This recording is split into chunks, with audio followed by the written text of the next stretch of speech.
Welcome dear friends. स्वागत है आपका मेरे यूट्यूब चैनल में। और इस वीडियो में हम डिस्कस करेंगे इकोलॉजी का इम्पोर्टेंट कॉन्सेप्ट जो पॉपुलेशन इकोलॉजी है। उस पॉपुलेशन इकोलॉजी में से जो ग्रोथ मॉडल से क्वेश्चन ज़रूर पूछे जाते हैं। तो आइए फ्रेंड्स देखते हैं ग्रोथ मॉडल से कैसे क्वेश्चन पूछे जाते हैं। और पूरा ग्रोथ मॉडल जो है जिसमें लॉजिस्टिक और एक्सपोनेंशियल ग्रोथ है उसको केवल एक ही वीडियो में, वो भी शॉर्ट वीडियो में अब हमने कवर किया, करने की कोशिश भी किया है। तो आइए फ्रेंड्स देखते हैं कि ग्रोथ मॉडल्स जो अनसैचुरेटेड इन्वायरमेंट और सैचुरेटेड इन्वायरमेंट्स में स्पीसीज में क्या इफ़ेक्ट पड़ता है और वह कैसे ग्रोथ करती है और उसे मॉडल्स के रूप में कैसे प्रदर्शित किया गया है। तो सबसे पहले ग्रोथ मॉडल्स जो हैं उनमें से दो प्रकार की इन्वायरमेंट कंडीशन से मॉडल बनाए गए हैं। पहला जो है उसमें अनसैचुरेटेड इन्वायरमेंट और दूसरा जो है सैचुरेटेड इन्वायरमेंट। अनसैचुरेटेड और सैचुरेटेड इन्वायरमेंट से मतलब ये है कि अनसैचुरेटेड इन्वायरमेंट में जो भी अवेलेबिलिटी ऑफ फूड्स है एंड जो भी रिसोर्सेस हैं और उनके लिए जो भी स्पेस है वो क्या है, पर्याप्त है। तो किस प्रकार की कंडीशन है, तो यदि कंडीशन की बात करें तो उनके लिए बिल्कुल भी एक फेवरेबल और आइडियल कंडीशन है। स्पेस भी उनके लिए क्या है, अनसेचुरेटेड इन्वायरमेंट में रहने वाले स्पीसीज के लिए या जो अनसेचुरेटेड इन्वायरमेंट है उसमें जो स्पेस है वो क्या है, अनलिमिटेड है। फूड फूड की भी कोई कमी नहीं है। तो ऐसे स्थान में जहाँ पे बहुत बड़ा एरिया हो, खाने की कोई दिक्कत नहीं हो, तो वहाँ पे जनरली कंपटीशन कैसे होगा एक स्पीसीज़ का दूसरे स्पीसीज़ से या खुद की ही स्पीसीज़ के साथ। तो कंपटीशन बिल्कुल कम होगा और कंपटीशन कम होगा, पर्याप्त स्पेस है, उसमें से जो डिजीज़ होने के चांसेस हैं वो भी क्या होंगे, कम होंगे। और प्रेडेशन का भी चांसेस क्या होंगे, डिक्रीज़ होंगे। अब सैचुरेटेड इन्वायरमेंट की बात करें तो सैचुरेटेड इन्वायरमेंट में जो बिल्कुल कंडीशन है ठीक इसके क्या है, अपोजिट है। जैसे यहाँ पे देखते हैं सबसे पहला अनफेवरेबल कंडीशन। क्योंकि सैचुरेटेड इन्वायरमेंट है मतलब इसमें जो भी चीज़ें हैं वो क्या है, सब लिमिटेड है। स्पेस भी क्या है, स्पेस भी लिमिटेड है। फूड रिसोर्स की यदि बात करें तो फूड रिसोर्स भी क्या है, लिमिटेड है। तो जब सब चीज़ लिमिटेड है तो वहाँ पे स्पीसीजों में कंपटीशन क्या होगा, खुद के बीच में इंटर स्पेसिफिक और इंट्रा स्पेसिफिक जो कंपटीशन है, दोनों प्रकार के कंपटीशन बढ़ेंगे।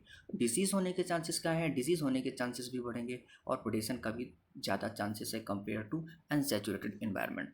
अब आगे देखते हैं डियर फ्रेंड्स कि इनको एक और जो कैटेगरी होती है के सेलेक्टेड और आर सेलेक्टेड स्पीसीज में बांटते हैं, जिसमें से अपन देखेंगे कि जो अनसैचुरेटेड इन्वायरमेंट में रहने वाले स्पीसीज हैं और जो सैचुरेटेड इन्वायरमेंट में रहने वाले स्पीसीज को उन्हें किस प्रकार से बांटा गया है।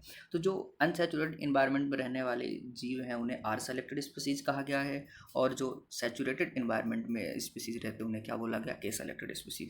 इनके ग्रोथ मॉडल्स की बात करें या इनमें ग्रोथ किस प्रकार की होती है, तो अनसैचुरेटेड इन्वायरमेंट में रहने वालों में एक्सपोनेंशियल ग्रोथ होती है और सैचुरेटेड इन्वायरमेंट में रहने वाले स्पीसीज के लिए लॉजिस्टिक ग्रोथ होती है। यदि इनके फार्मूला की बात करें तो इसमें कौन कौन से फार्मूला अप्लाई होते हैं जो दिए गए हैं और ये फार्मूला से डायरेक्ट क्वेश्चन पूछे जाते हैं। आप कोई भी PYQ CSIR का देख लें या किसी भी स्टेट के सेट एग्ज़ाम को देख लें, उन सभी में पॉपुलेशन इकोलॉजी से ग्रोथ मॉडल से ज़रूर क्वेश्चन पूछे जाते हैं।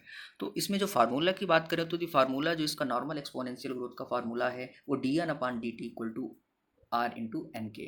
और इसको यदि और सिंपल करें तो R equal to birth minus death है ना। तो इस कंडीशन में दूसरा फार्मूला इसी को मॉडिफाई किया गया, dN/dt equal to birth minus death into N। और तीसरा इसी में dN/d2 equal to birth number minus death number. इसका एक और मॉडिफाइड रूप है जो है 1/n minus dN/dt equal to R के। ठीक है, तो ये डियर फ्रेंड्स जो इम्पोर्टेंस फार्मूला हैं एक्सपोनेंशियल ग्रोथ के या अनसैचुरेटेड इन्वायरमेंट में पाए जाने वाले या रहने वाले स्पीसीजों के। तो इनको आप बिल्कुल अच्छे तरीके से याद कर लें, खासकर MP सेट के लिए तो ये बहुत ही इंपॉर्टेंट है क्योंकि डायरेक्ट आप 2017-18 के क्वेश्चन देखेंगे और तो उनमें ज़रूर पॉपुलेशन इकोलॉजी से और डायरेक्ट क्वेश्चन पूछे गए हैं। तो आगे देखते हैं इसमें और इसमें चलते हैं dear friends saturated environment. Saturated environment में जो मॉडल है वो कैसा है, लॉजिस्टिक मॉडल है। लॉजिस्टिक मॉडल है। अब लॉजिस्टिक मॉडल का जो फार्मूला होता है वो ऐसा dN/dt equal to R/N K-N/N। तो जो Kn-N/N होता है ये कैरिंग कैपेसिटी का होता है। अब इसका जो मॉडल है, इसका जो ग्राफ है या कर्व है वो कुछ इस प्रकार से बनता है। इसका जो ग्राफ है वह कुछ इस प्रकार से बनता है। देख सकते हैं, जिसमें यस प्रकार का यस शेप का कर्व बनता है किसमें, लॉजिस्टिक ग्रोथ में। अब लॉजिस्टिक ग्रोथ में इस प्रकार का कर्व बनता है, लेकिन एक हाफ ऑफ कैरिंग कैपेसिटी पर भी किस प्रकार का होता है, मैक्सिमम ग्रोथ अचीव करता है। इस पॉइंट्स पे इस बात करें तो यहाँ पे ये क्या है, यहाँ पे K/2 है। यहाँ पर जो यहाँ पर जो स्पीसीज है वो बहुत तेज़ी से बढ़ती है, हाफ ऑफ कैरिंग कैपेसिटी तक कोई भी स्पीसीज बहुत तेज़ी से बढ़ती है। तो ये सेब का कर्व लॉजिस्टिक में, और जे टाइप का कर्व जो प्राप्त होता है वो अपन को एक्सपोनेंशियल ग्रोथ में प्राप्त होता है। इसमें से डायरेक्ट क्वेश्चन पूछे जाते हैं, आप इस छोटे से यूनिट्स में आप देख करके, छोटे से वीडियो में देख करके आप अंदाज़ा लगा सकते हैं, और पुराने PYQ भी देख करके कि डायरेक्ट इसमें से क्वेश्चन पिकअप किए जाते हैं। आई होप आपको ये वीडियो पसंद आया होगा। तो मेरे चैनल को सब्सक्राइब नहीं किया तो सब्सक्राइब करें, लाइक करें और अपने नीडी फ्रेंड्स के साथ शेयर कर लें। Thank you friends.